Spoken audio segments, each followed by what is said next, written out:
All right, all right. So I want to share something with you. My experience so far with the government and how I think I've been treated unfairly, even though I don't know what has gone into this particular thing I'm about to share with you, because I feel I have been treated unfairly. And if someone has a genuine intention that the person is not treated fairly, it's only right for that person to feel bad. Yeah, so that was what actually happened to me. So I wrote my first business plan that was during the COVID year, which took me a lot of time because I was having some trouble preparing the financial statement. Those things you need an expert to help you to prepare those things so that your business, when it starts, you know that all the figures that you're having are all genuine and they're accurate. So I actually hired someone and the person helped me to get all those details. And then because of COVID, I couldn't apply for any government scholarship, any government sponsorship. So I actually waited, and then I had a change of mind to start a different business, which was different from the first business plan that I wrote. So I actually began and I prepared it fully. And then I came across a government advertisement for young people who are interested in the agri space. They were asking that they should apply for these agricultural facilities, as in sponsorship. They will sponsor your business if it's in the Greek space. So I actually applied, and as usual, they will give you message that you have submitted the form successfully. That also took me a lot of time because I have to prepare that business plan to suit whatever it was. So I was sleepless, just grinding with my computer, with my laptop to make sure that I get a perfect proposal, a business plan with my CV, its latest, to make sure that everything was intact, because I was just passionate about this business that I wanted to put in everything for people to see that yes, I actually deserve that particular funding opportunity. So fast forward, I submitted everything and I had an email from them that my form have been submitted successfully. I'll hear from them. And I was just waiting to see that these people will call me, but they never called me. So one day I was there and I thought the period even passed, but it didn't pass. So I was just there and I had a message from them that I have been called to attend an interview at Cape Coast. That day I was very happy. I have to take my time and go and prepare very well so that the particular day they are scheduled for me to come to Cape Coast for the meeting, I'll be able to go. I think I have seen some two people joining me. Thank you very much for joining us. And you can please comment and let me know where you are currently watching me from. So I actually, the day came and I have to go to Cape Coast for that particular program, the meeting of all those who have been selected. So we went for the meeting. It was a nice meeting, nice conference. People submitted application in different fields. Some were in their Greek space, some other fields, some were their business plan were to animal farming, some crop and so on. Some were into poultry, some piggery, fish farming, uh, mushroom, and a lot of different farming ideas. So we went and I also wrote my business plan. They came around, they took our details, they took our names, and I was like, oh, this thing was going to be good.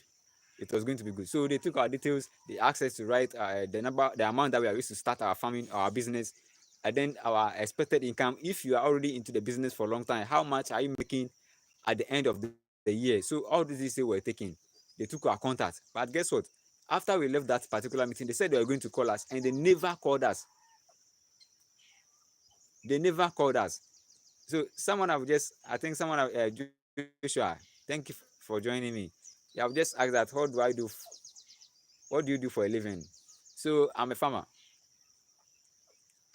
So as you can see, I'm just in the farm. I'm very passionate about agriculture. So I'm a farmer and I'm a student as well. So Joshua, thank you very much for joining us. I'm a farmer and I'm a student. If there is any other thing you want to know about me, you can just go ahead and ask. So let me continue with what I was saying. So actually, I we went for this thing and we thought that they'll call us back, but they never called us back. So I had a friend also who also applied for the same program. So you're thinking, I mean, if I did not get a message, at least he should get a message. But he also didn't get any message. And guess what? These people, sometimes when you apply for some of these programs, they don't give it to people who are genuine and people who are interested in using the money for the real job. They prefer to give the money to people who are not interested, people who are never going to use the money for any work. They'll give the money to them and they'll chop the money free. All these things will not make the country to develop, because someone is genuine about starting a business, giving you their business plan, everything, and you refuse those people funding, and you go and give funding to people who are not even interested in starting any business. What are they going to do? They are just going to squander the money, chop the money, and you never get those money back. So all these things, sometimes if you don't belong to any political party, nobody knows you. That is how it goes. And all these things are making the country to go down, because the right people for the right job are not getting.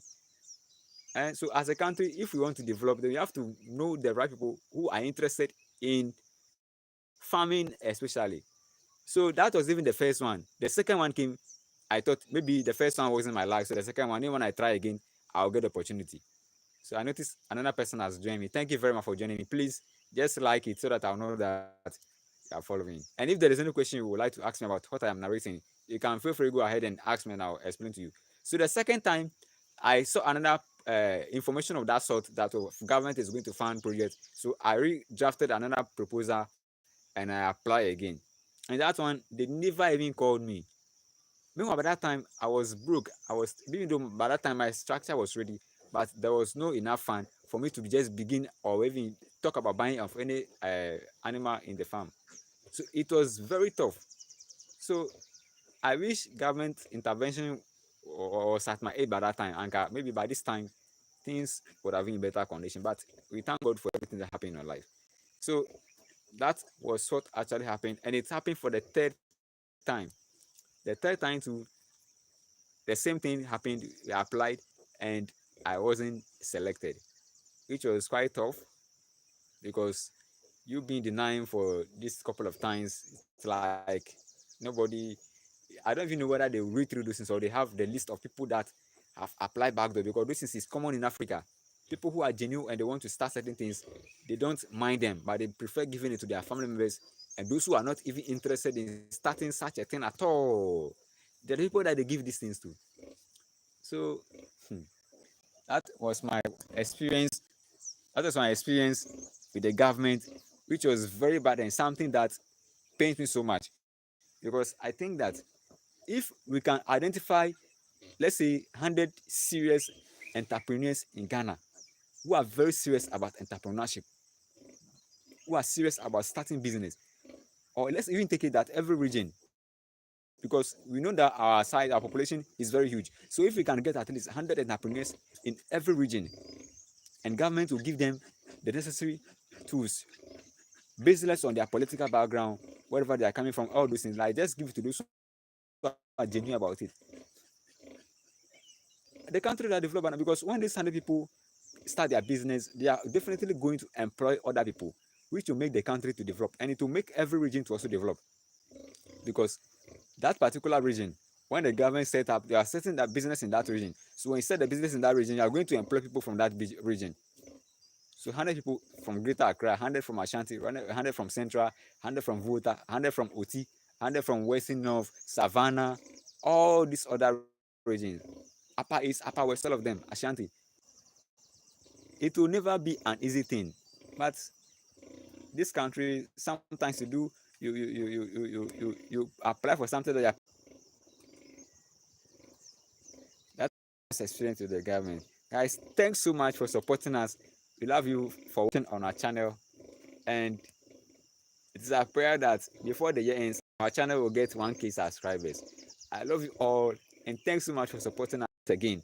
In fact, anytime we post a video, just like our video, because the more you like our video, that is the amount of time, the possibility of people coming in contact with our video. So please keep supporting us, keep liking our video, and then we also keep posting quality content for you all the time. We will see you in our next video. Bye.